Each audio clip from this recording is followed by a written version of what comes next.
Good morning. Hello, everyone. Happy New Year. I am so happy to be here with you. And this morning, we are talking about manifesting good grades in 2022. I do not know why it's so dark. Let's fix the light. So it's been a long year. It's been a tough year, and this time we want to just hit the ground running. So let's talk about manifesting good grades in 2022. Hold on, let me move the mic closer. There we go. So at the beginning of the year, everybody is always wanting to start and set brand new New Year's resolutions. That is pretty much as old as time. Everybody always says, let's start with getting good grades. I want to fix up my study habits. And the problem is that so many times it's just a resolution and you just set that resolution and then nothing really becomes of it. There's no plan, there's no goals. And this year I wanted to do our very first live stream of the year and do better. So that's what we're going to be talking about today. We might have to break it up a little bit over the course of the month if this runs a little bit too long, but we're going to start going step by step on how to manifest great grades this year. So what do I mean by that exactly? What does manifesting great grades mean? And that's not just putting it out into the universe. I used to think that manifesting something is just shooting it out into the universe and then just waiting for it to come back. But it is worth so much more. And there's a little bit more to it. So I'm going to go through that with you this morning. I have some coffee. I hope you have some coffee. I'm going to try not to run too long, keep it nice and short. And let's get started on our plan. Okay. So the very first step in manifesting your better grades is to actually stop and get clear on your vision. Get really clear, hone right into what it is that means. Good grades can mean a lot of things, and it's going to mean something completely different to every single person that makes this commitment. Some people, want to improve on a specific class. Some people want to improve on every class, and there's no judgment here. It's going to mean something different to you than it's going to mean to anybody else. So just first of all, take a second and really get clear on that vision. Really go through and find out exactly what it means. So, do you want to get better marks this semester, and what is that? Are you used to getting a 2.0 or a 2.7 average and you want to up that up to a 3 or a 3.5 or something like that?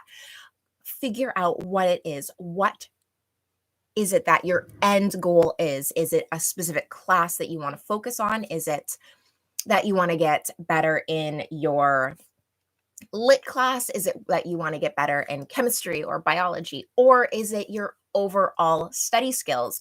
Do you need to start upping your study skills? Do you need to start having more intense study sessions? Maybe it's something as simple as you want to get new study skills in or adopt new study habits.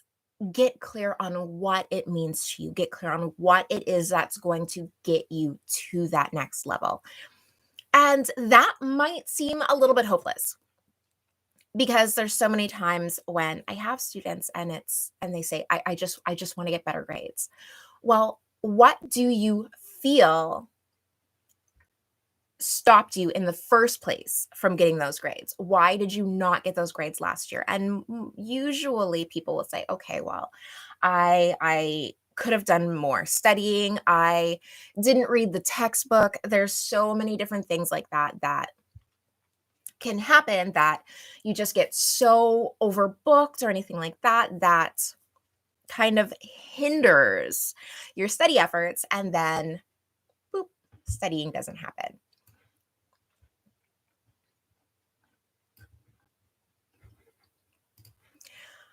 So that is the first step, is to really get clear on what those study skills are that you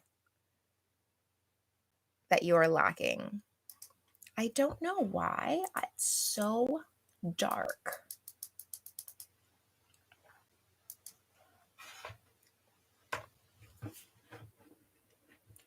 This is obviously a new camera. So once we have set that goal, and I should say, this doesn't necessarily have to do with studying. I am now graduated, which, makes me very, very happy. But there are still goals, that a lot of goals that I have that I need to work on. And so my goals are more business oriented, but it's the same thing. I go through the exact same process. I am getting ready to launch some products and some courses, which is neither here nor there. That's not what we're here for today. But I do the same thing, where I sit down and I very, very clearly set my goals for the quarter, for the year, for the semester, and I get those all down. My goal, for example, for Q1 is to finally release my study skills digital course, and it's something that I've been working on for the better part of a year. It's a massive course. I'm going to have to release it in multiple volumes because it's just too big and overwhelming. But that's what I'm doing. And so we're in post-production, we're getting it all edited and cleaned up and beautiful for you guys. And that's what I'm really kind of working on in the background. And so I don't just sit there and say, I need to get a study skills course, I want to just start throwing stuff down. I have to break it up, break it into smaller goals. And that's the first thing we're going to do. So, first thing you do when you are manifesting is then just kind of break it up. Break it up after that and figure out maybe 3 to 5 steps on how you can make that goal happen. Once you have those 3 to 5 steps, then we're going to put it up, write out that goal and a couple of the sub steps, and post them, hopefully in your study area. I hope you have a study area. If you do not, I think, is it my video this week or next week that comes out, and we talk about getting a study area organized. So make sure you subscribe for that video, because we do talk about clearing out your space, getting a clear, productive area, and getting that organized. It's the breakdown. I believe that's next week's video. So make sure you subscribe to get notified when that gets put out. So now, once you have your study area, put that manifestation, put that goal, put that, I want to have an A in physics for the first year physics, or my second year physics. I want to get an A in that class. Mark that on your wall, put it up somewhere. If you don't want it on your wall because you feel that's too public, stick it inside your planner. Put it somewhere that you look every day. Make it the home screen on your phone. Put it somewhere that you can look at it every single day. Why is that important? Why am I always hammering this home to put this up on your wall, or to put this somewhere you look at every day? And it's the reminder. It's so easy to stuff it and hide it and forget about it, that if you do that, you're not going to be able to make constant progress on your goals. You need somewhere where you're reminded of it constantly. And that way you can remember to take a small step every day towards that goal. So reflect on your goals every day. Do one tiny thing to do that, or in order to do that. Now, one thing we do on this channel right here is every week we do a weekly goal setting session, and every month we do a monthly goal setting session. And these are so important to staying on track. Though on the monthly goal setting session, we make big goals and we can break them down into steps that we can focus on every week. That way, we stay on focus. On our weekly goal setting sessions, I meet here Friday live, or you can always catch the replay. And we break down our weekly goals so that we can have little tasks that you can do in 15 minutes a day that will work towards accomplishing that goal. And that way we're working towards it. So instead of just saying, I want to get better grades on January 1st as our New Year's resolution, and then kind of trying half heartedly throughout the year, sometimes working on it, sometimes getting overwhelmed, feeling like you're not making progress, we can actually see and measure the process that we're making every single day because we are taking active steps to achieving that goal. So that's why it's important to write it down. That's why it's important to have a planner to work towards it and to set these goals every day, is so that we can keep track of our progress and continue making it. So I know that's a little intense for a Wednesday morning, but that is what the coffee's for. So let's have a sip.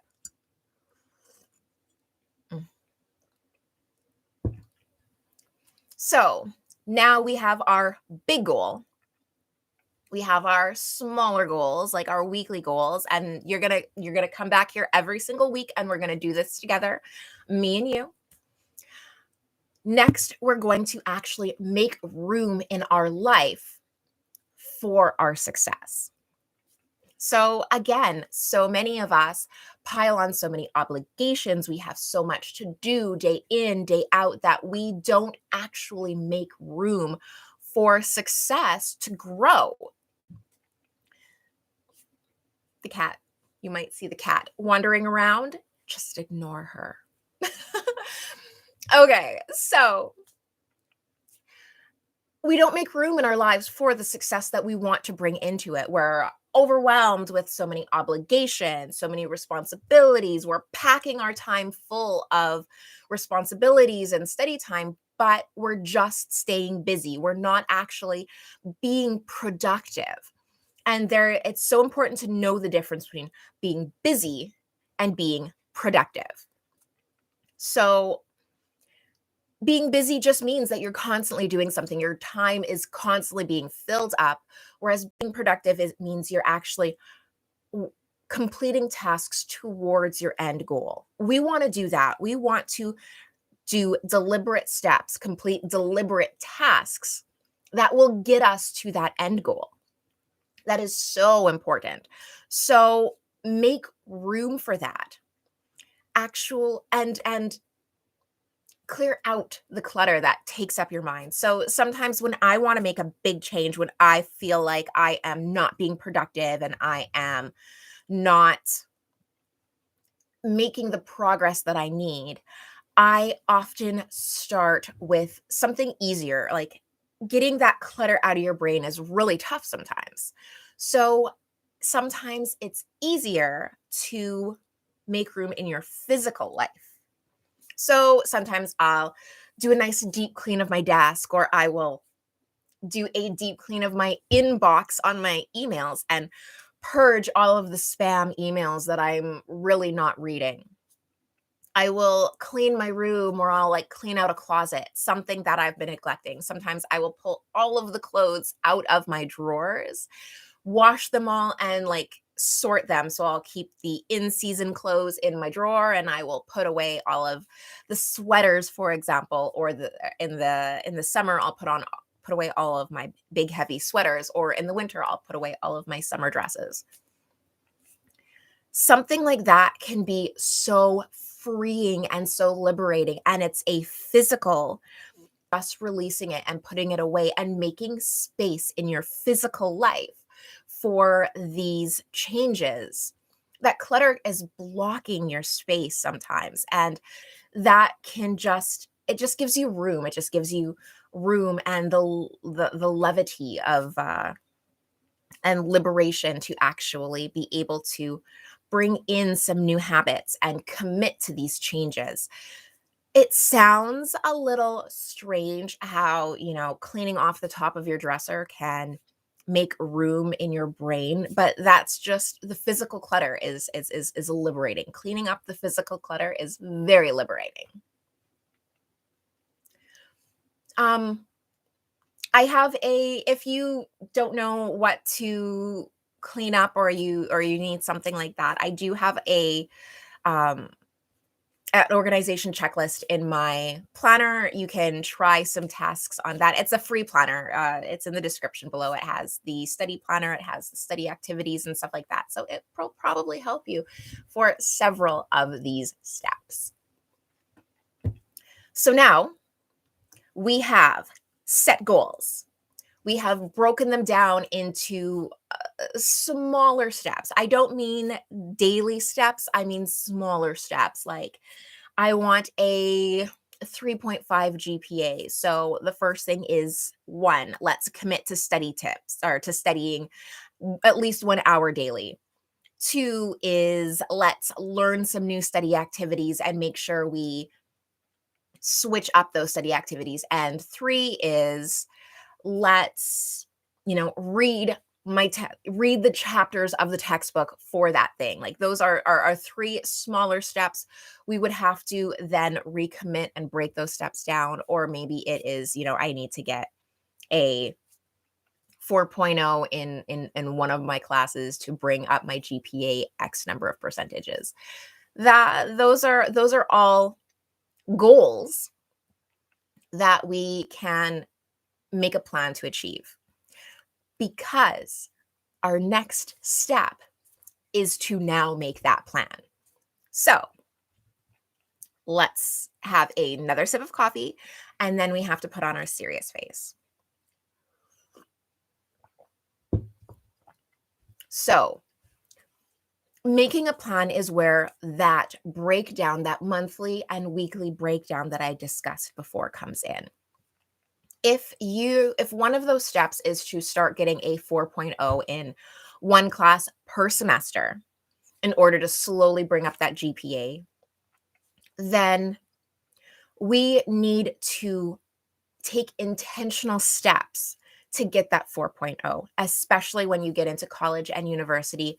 4.0s are not as easy to come by in all of your classes, and you're going to really need to take deliberate steps and decide that's the grade you're going for, and that's how you're going to get it.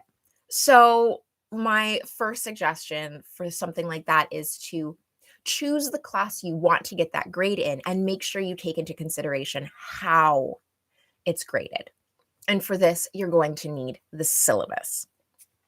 So depending on if you are a better assignment person or test person, that is also going to come into it. There are some classes where there are giant assignments and then a smaller test, and there are some classes who are just midterm, final exam, that's it. Like 50 per no, I had one class, and I had 2 midterms, and then I had a final exam.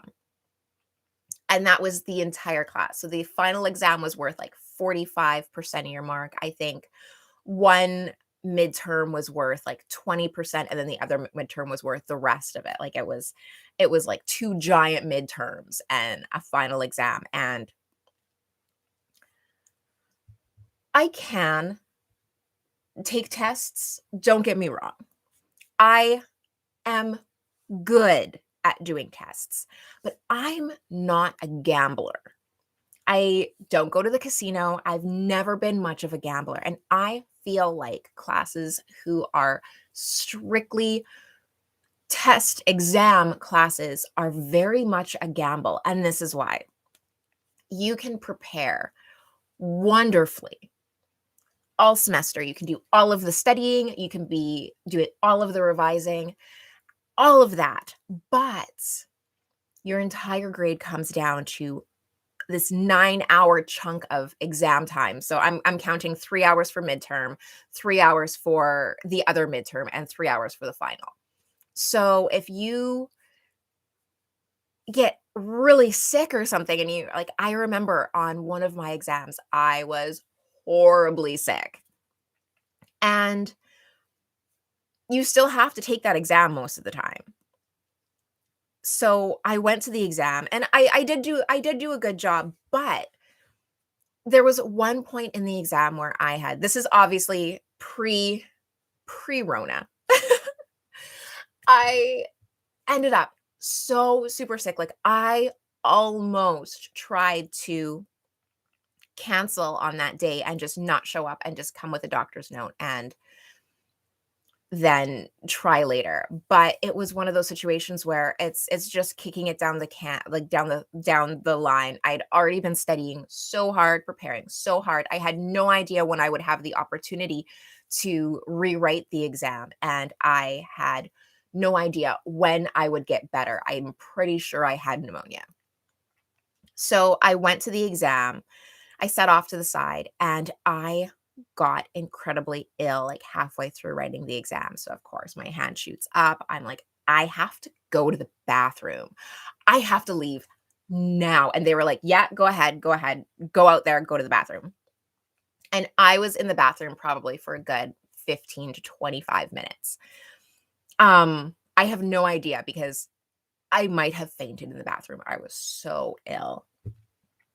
And I came back, but I lost that whole chunk of time. Now, luckily, I did study well enough that the time wasn't so much of a factor, but I was so like feeling so sick that going through the test over and over again, I was just like muddy headed and I probably shouldn't have been writing the test, but again, I already explained like there was just so many other factors and I just didn't want to put it off anymore. I just wanted to get it over with. I didn't want to, what if it was like 3 days later and I hadn't studied or whatever.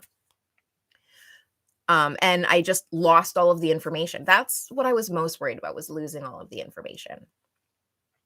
So I'm always so worried that something's going to happen and I'm not going to be able to write that exam, or I'm not going to be on my A game when I write that exam, or I'm going to walk into the exam and have complete exam anxiety.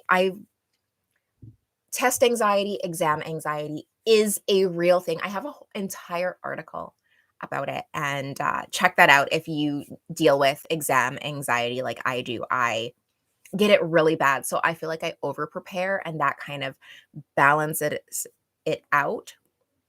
But still, the anxiety of the exam in general is just really tough on me. Plus, I have the ADHD, and so all of these things just contribute to that anxiety. So I'm always so anxious about exams. And I worry that I'm going to choke. Like I'm sure everybody has had a time when they walked into the exam and they just started flipping through the pages and just nothing looks like even remotely familiar. And a lot of the time, as I calm myself down and I read through the questions and I work through the exam, it gets better. But I just never want to take that chance. Now, on the other hand, assignments, classes that have assignments, I love because I can make sure that I can double down and work on that assignment until I'm happy with it. And I do actually have a couple of my past assignments. I have some video assignments that I had to do for classes that I have on the website. You can check them out if you'd like. And on the assignments I have, I got perfect scores. I'm not saying that to brag, but I was able to make a plan, have a vision for those assignments, and execute that plan and work on it to get that mark. Because with university, it's easier to get great marks because the teachers and professors and TAs tell you exactly what you need to do to get that mark. So it's easier to get the marks you want with assignments. In any case, I have now rambled on. Let's get back to it. So choose the grades you want to get for the classes, and then we can make a plan to get those grades. Coffee.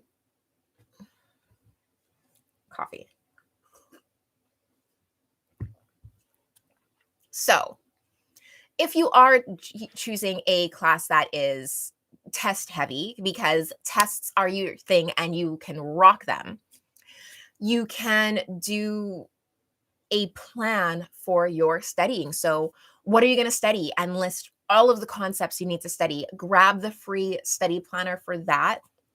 It has a whole chart that lists that you can put down all of the concepts you want to study. And then it has a list of all of the different study activities that you can do for each of these concepts to make sure that you are studying them in a ton of different ways. And then choose, how are you going to study each idea? When are you going to study? How often are you going to study? How long are you going to study? Everything for each and every concept. Are you going to come back to that concept after you've mastered it? And how? How are you going to keep refreshing yourself? Are you going to do flashcards, or are you going to do a full study session? How are you going to keep that information in your brain from January or until April, or from September until December? You need a plan for that. So you can never get too detailed in this plan. Actually sit down with a pen and a pencil and write out this plan. And again, this planning stage is so crucial. Once you have this plan, we will go back over it every week in our live streams and every month in our monthly goal setting sessions. Next is so easy to forget. But, oh, I should say, sorry.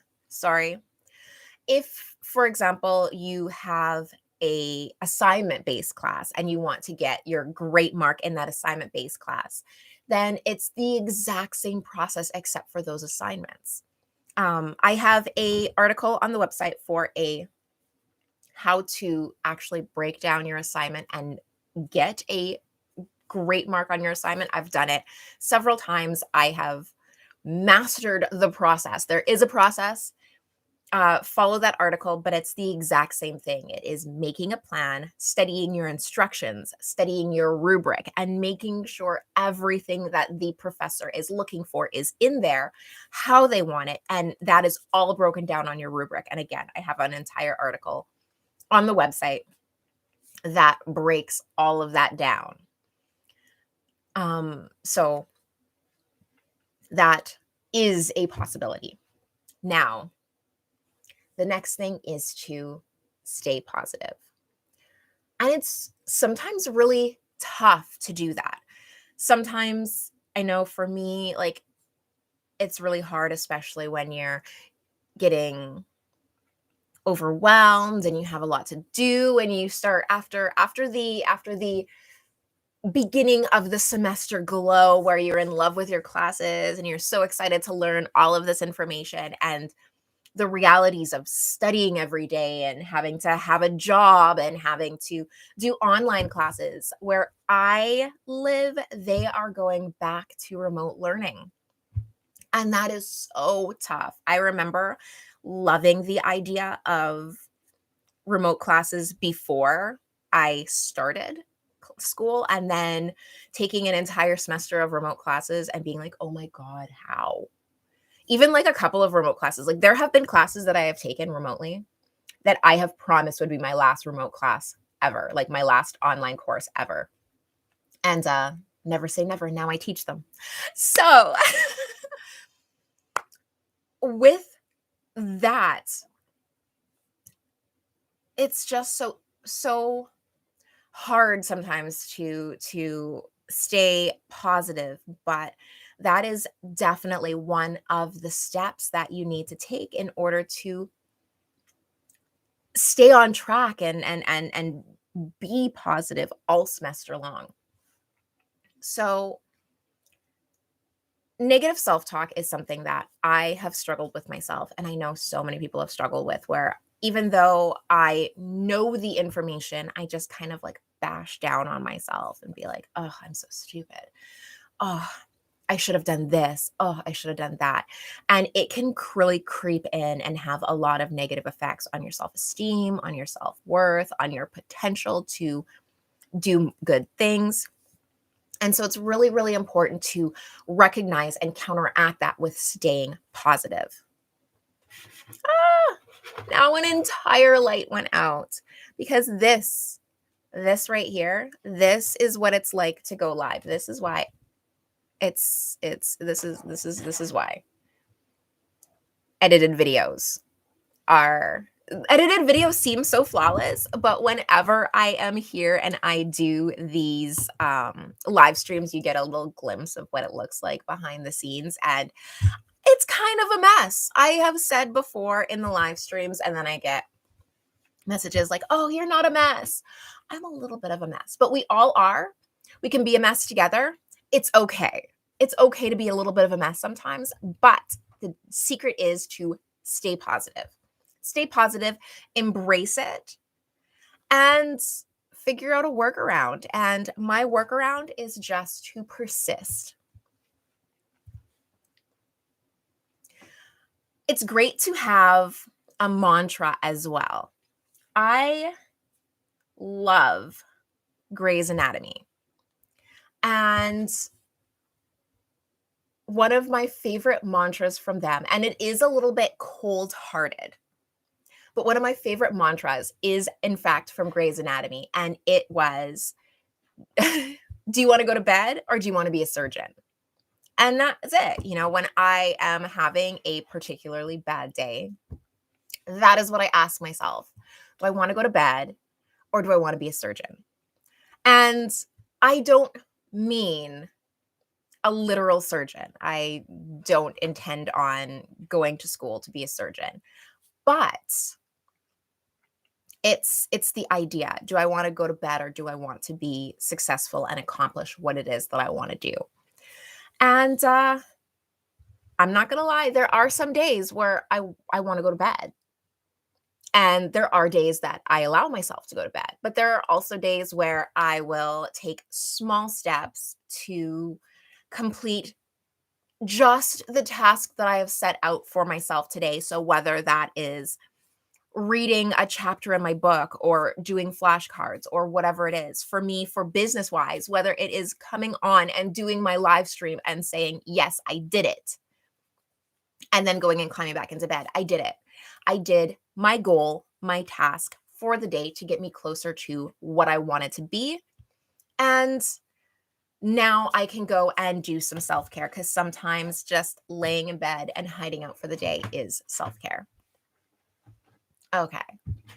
Next step.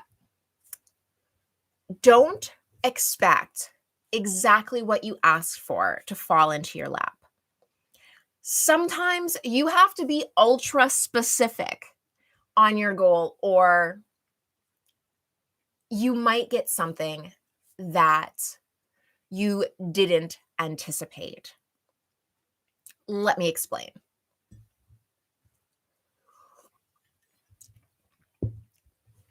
Let's say, and this happens, I'm gonna say something in,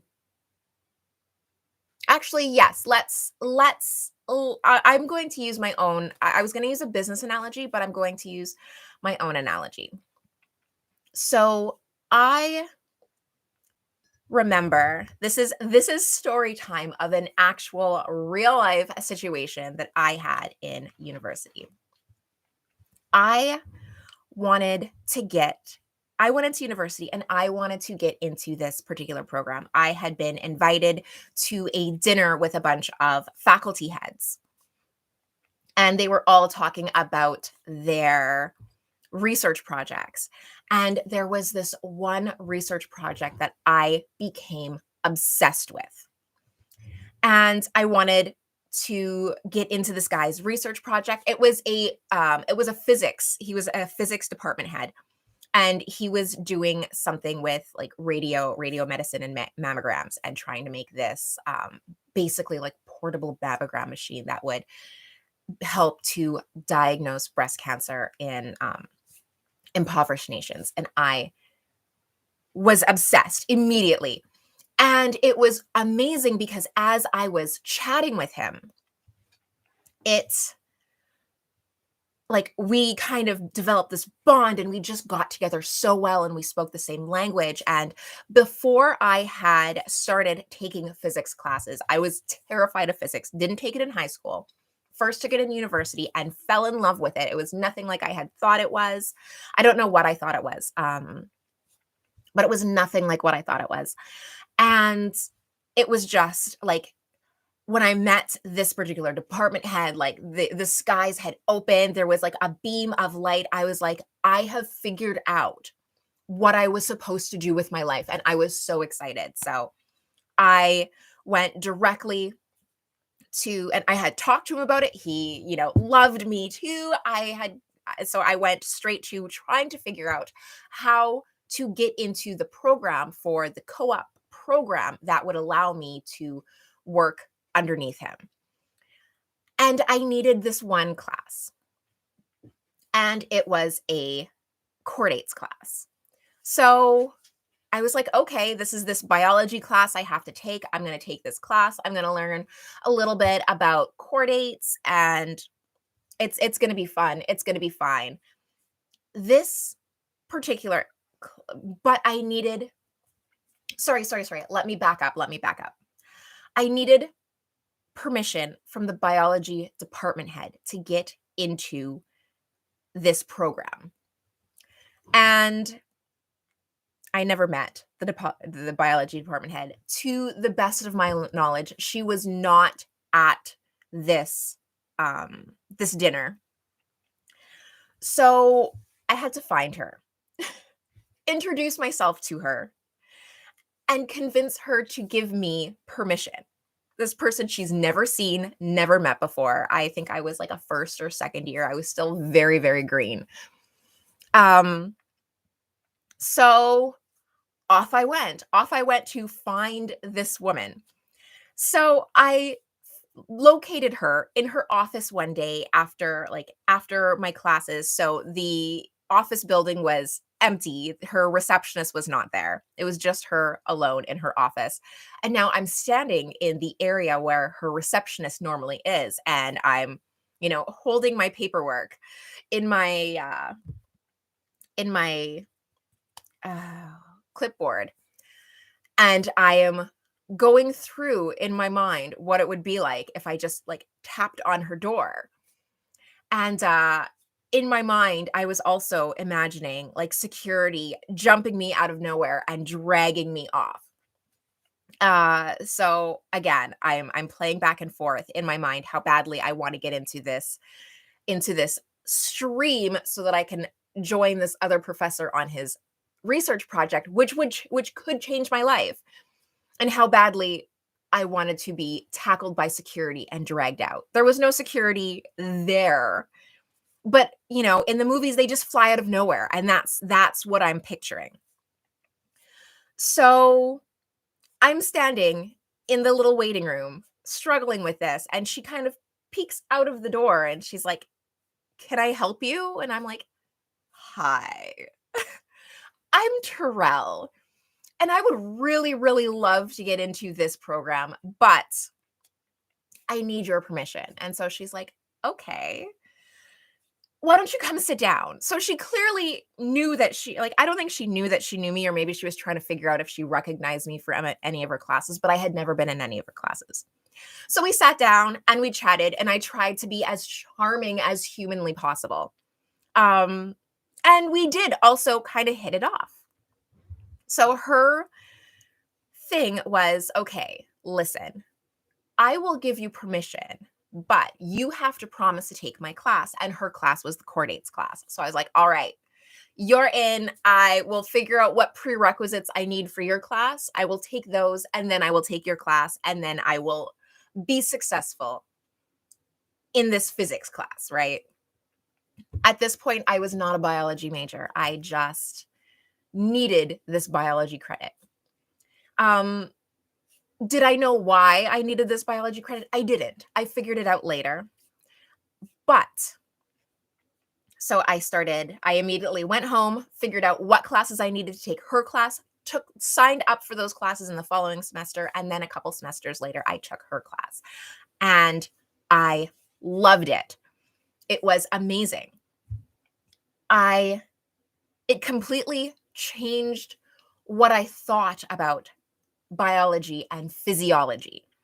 Her class and the lab that accompanied her class were so heavy in physiology. And this professor is actually, I found out actually after I had taken her class, is that she's like a world famous lamprey and hagfish specialist, like, or well, mostly lampreys. Like, she has written like multiple books on lampreys, and so learning about them was absolutely fascinating, something that I never even I knew they existed, but I knew nothing about them.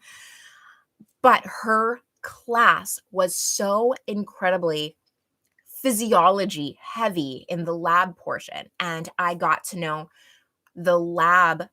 A different professor supervised the labs, and I loved that professor, and we, got to know each other really well, and I ended up taking more classes with these two professors because they were just so amazing at teaching, and ended up completely abandoning this physics stream and doubling down on physiology and biology and just loving it.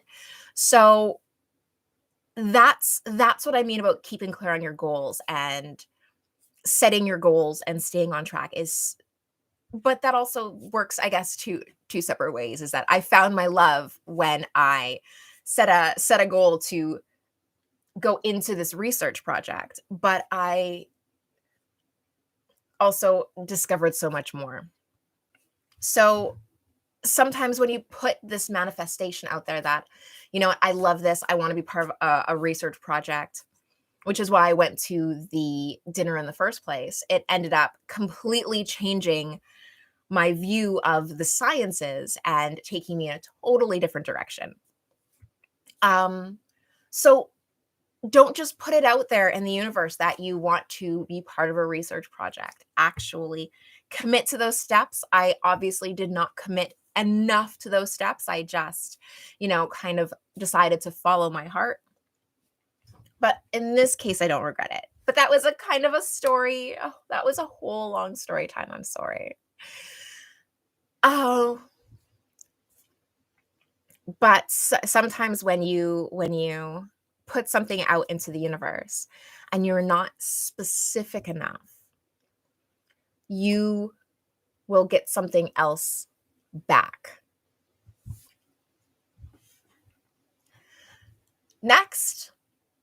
The next step we really need to focus on, and I can do an entire chat on that. Maybe we will schedule another video this month to talk about this, is to start removing limiting beliefs and self-sabotage.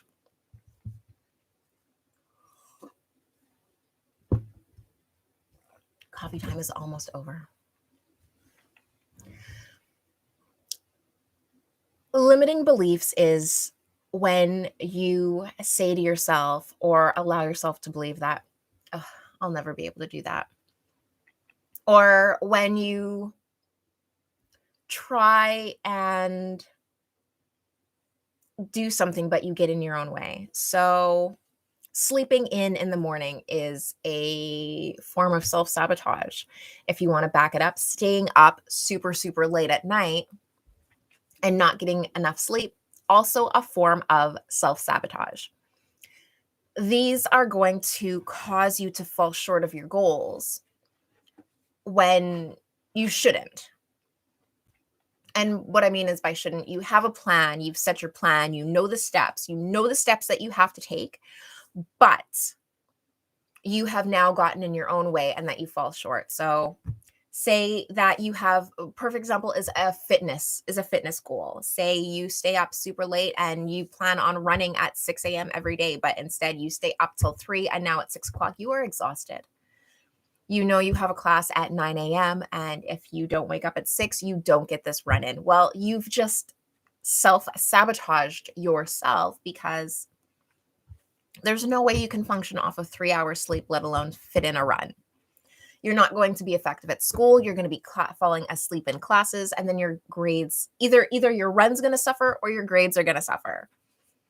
These things are self-sabotage, and they get in your way, and it's one way that we fall short of our goals, and no one is to blame but ourselves. So now we have a goal. Now we have broken it down, and now we have a plan. You're going to join me weekly for those goal setting workshops in order to get clear on those goals and make progress every day. And now you have the entire process on how to really manifest good goals or good grades for yourself this year. I'm going to link a written article in the description below.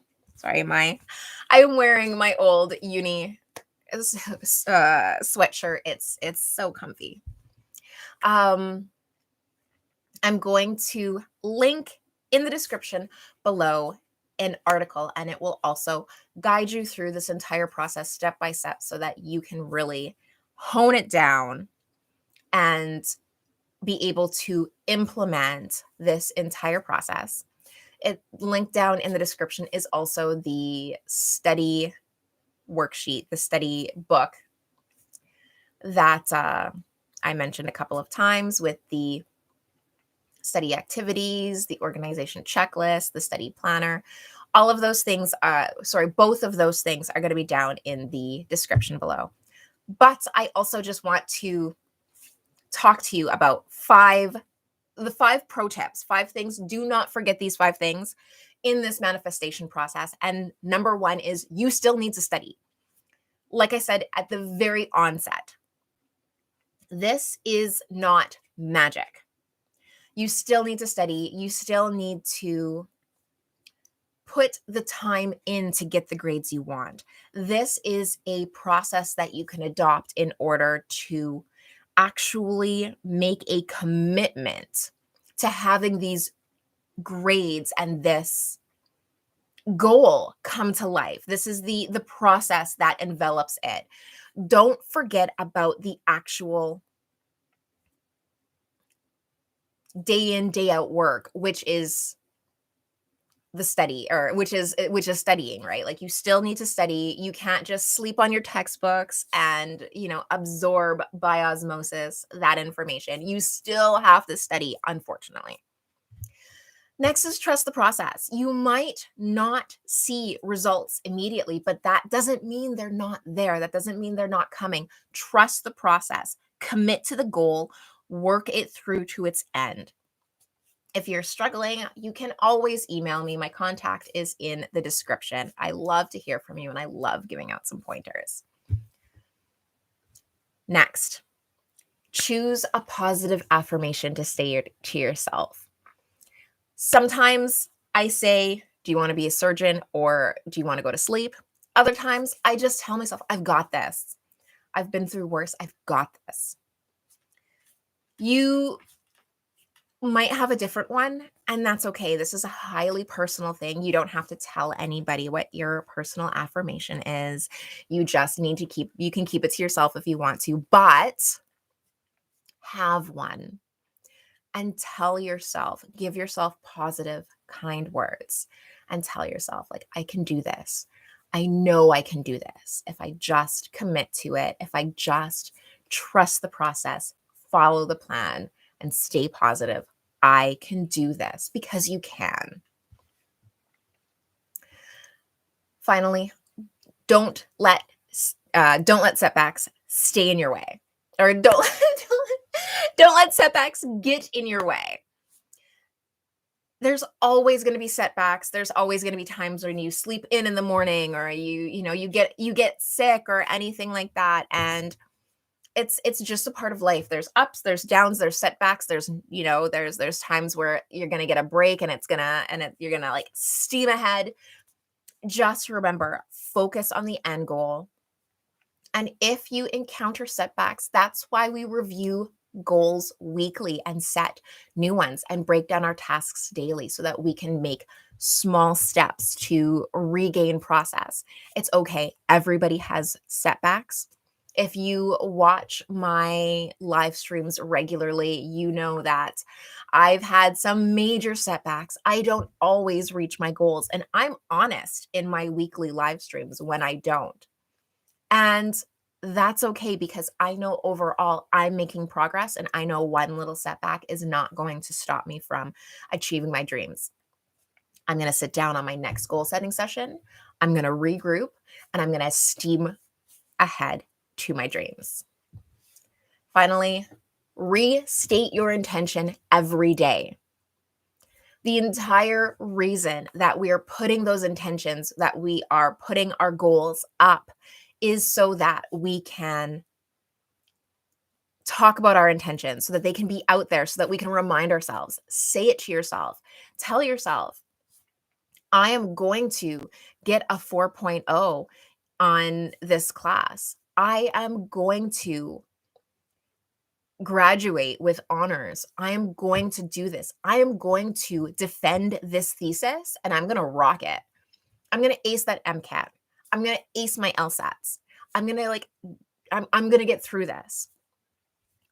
State that to yourself every single day and watch it come true.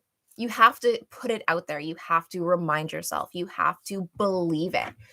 Even if you don't believe it at the beginning, you're going to eventually believe it if you keep telling yourself. So that's all for today. That is a lot. I have been on for almost an hour. Oh my goodness. We are going to be back on Friday for my goal setting live stream, where we are going to go through and set our goals for the week together. You have support. I am here for you. And I hope you enjoy, or I hope you join me then. Tomorrow I do have a video coming out, and next week as well. Next week we talk about organizing that desk. So I'm going to do my best to be here next Wednesday. I will put up the, just before I will announce and put up the live stream. And I have not decided what it is. Maybe we will talk about it on Friday. We will plan the live stream topics. It'll be great. I'll see you then. And until next time, I hope you have an amazing adventure.